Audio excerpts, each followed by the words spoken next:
In 2004, I just started going into film composing, and if I'm being real honest, I didn't really know what I was doing yet. I love films, and I loved how music can completely change how a story feels. But I didn't fully understand how it all worked, so I created this concert as an excuse to learn.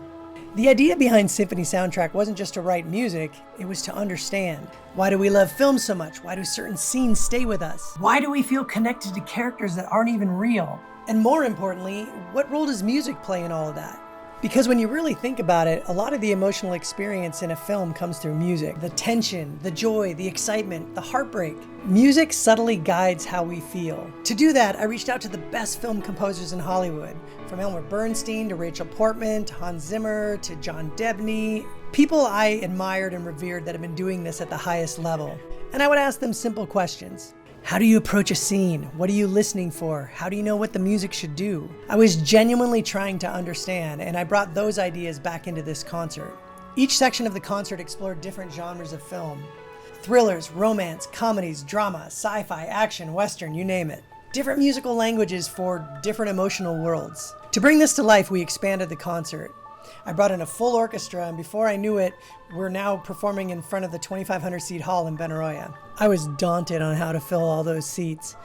But then I thought how much I loved film, and I thought, well, I can't be the only one. There must be other people interested in this as well. Each section of the concert had a different tone, a different energy, a different purpose, almost like moving through the scenes in a film. And what I loved about this is the audience didn't need a screen. They could feel the story through the music alone. For the horror section, I thought it would be fun to bring out this choir of over 150 singers. They were all girls, probably about 16 and under.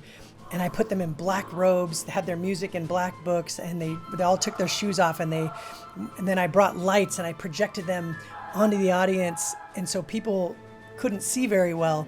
And I told them the story just about why we fear what we fear in these thriller movies, in these horror movies.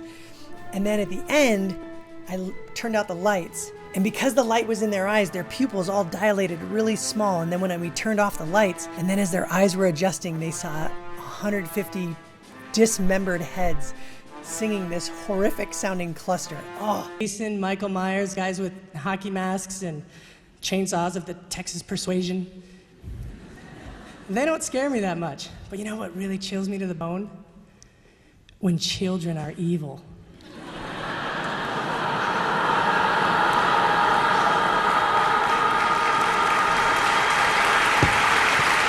It was awesome. That year I learned you don't always need to wait until you're fully ready.